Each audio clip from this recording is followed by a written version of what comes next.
సిద్దిపేటలోని urban స్కూల్లో జాతీయ అవయవదాన దినోత్సవ సందర్భంగా ప్రతిజ్ఞ నిర్వహించడం జరిగింది। ఈ సందర్భంగా child help line case worker Baikadi Lakshman మాట్లాడారు। జీవితాలను రక్షించడంలో మరియు మెరుగుపరచడంలో అవయవదానం యొక్క తీవ్ర ప్రభావం వెలుగునిస్తుంది।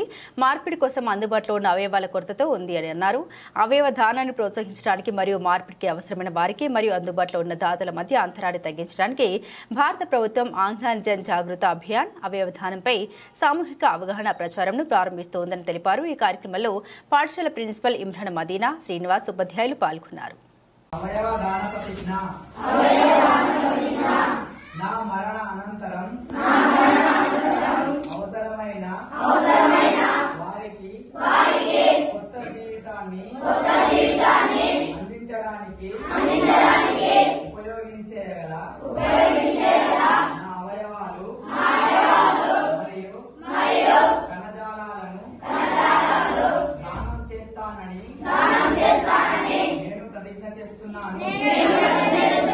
మన దేశంలో అవయవ మార్పిడి కోసం మరియు